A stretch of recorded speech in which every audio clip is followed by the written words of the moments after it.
Bonjour les potos, aujourd'hui nous allons parler des langages du chat, 9 signes décryptés pour mieux les comprendre. Donc si vous avez un chat chez vous, je vous conseille d'écouter cette vidéo, ça vous apprendra beaucoup de choses. Et voilà, commençons la vidéo. Donc premièrement, nous avons le ronronnement. Le ronronnement est sûrement la caractéristique la plus célèbre du chat. Associé au plaisir, le ronronnement est le signe du bien-être, de la relaxation, de la détente. Si le chat ronronne pendant qu'il est câliné, c'est qu'il est heureux de profiter de ce moment de tendresse, bon à savoir. Parfois, le ronronnement du chat est aussi un signe de douleur. Lorsqu'une chatte met bas, par exemple, elle peut ronronner. Donc, ce que ça veut dire met bas, ça veut dire que accouche. Maintenant, passons au deuxième, et le miaule. Oui, le chaton a 16 façons différentes de miauler. Et le chat adulte n'en a juste 9. On peut diviser ces miaulements en deux groupes, comme le miaulement positif et le miaulement négatif. Le miaulement positif, le chat vocalise en boucle avec très peu de silence entre deux miaulements. Cela signifie que la situation est plutôt excitante. Le miaulement négatif, le chat produit de courts miaulements espacés de longs silences. Dans ce cas, la situation est plutôt angoissante et le chat miaule pour appeler à l'aide. Passons au troisième sujet qui est « Il se frotte contre vos jambes ». Lorsque votre chat se frotte contre vous, c'est sa façon de vous assimiler à son territoire. C'est en fait un signe de marquage, symbole de l'affection qu'il vous porte. C'est là qu'il dépose les phéromones territoriales sur nous, mais il récupère aussi les phéromones que nous dégageons au niveau des pieds. Le quatrième, il bâille. Comme dans cette image ici, voici un chat qui bâille. Le chat qui bâille n'est pas un chat qui s'ennuie ou qui est stressé. Au contraire, le bâillement du chat est un signe de détente absolue. Cinquième signe, il se met sur le dos. Si votre chat se met sur le dos et vous monte son ventre, c'est qu'il a confiance en vous et réclame des caresses. Toutefois, un chat qui se couche sur le dos est aussi un chat soumis dans un état de peur. Des chats qui ont été maltraités peuvent par exemple adopter cette attitude. Son sixième.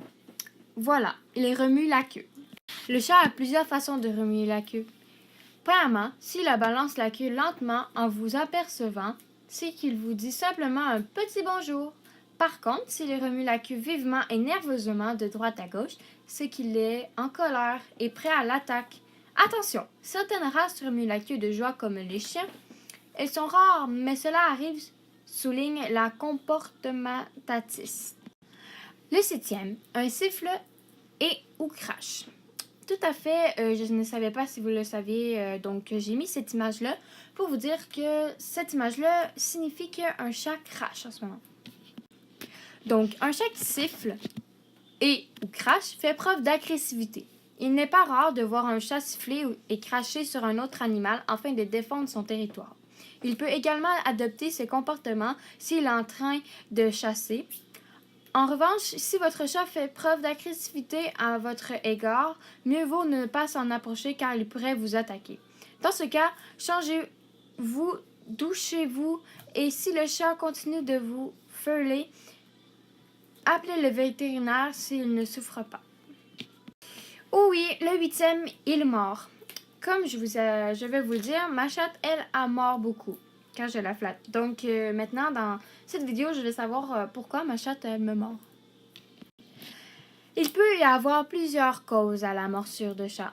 Par exemple, les chats qui n'ont pas été sociabilisés dès le plus jeune âge peuvent avoir des réactions assez agressives envers l'homme. Cela peut se traduire par une morsure s'ils ne supportent pas le contact physique.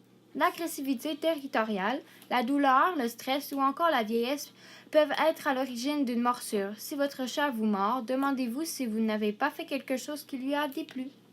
Donc, voici la dernière aspect qu'on va voir. Ça va être le numéro 9. Il essaie de vous griffer. Donc, PS, c'est mon chat qui est sur la photo et voilà, je l'aime beaucoup. Et oui, il me griffe souvent, donc je l'ai mis dans ça. Donc, voici tout de suite la suite. Il ne faut pas oublier qu'à l'origine, le chat est un prédateur. Pour lui, essayer d'attraper des choses est instinctif. S'il essaie donc de vous attraper les chevilles, de vous griffer les pieds, etc., c'est sa façon de reporter son instinctif de chasseur sur ce qu'il a sous la main. Donc, vous, évitez de jouer avec le chat avec les mains ou les pieds. Mieux vaut utiliser des jouets s'il a tendance à griffer, ce qui peut aussi être le résultat d'un mauvais sevrage social et donc d'un manque de limites. Bon à savoir, pour que votre chat arrête de vous griffer, il faut lui trouver des sources de distraction qui lui permettront de se défouler. Jouer avec lui ne serait-ce qu'un petit quart d'heure par jour. Simulez-le à l'aide d'une canne à plumes, des petites balles à grelots ou encore des souris en peluche et vous verrez sûrement la différence. Les postures, etc. ne servent au chat que s'il a un visuel.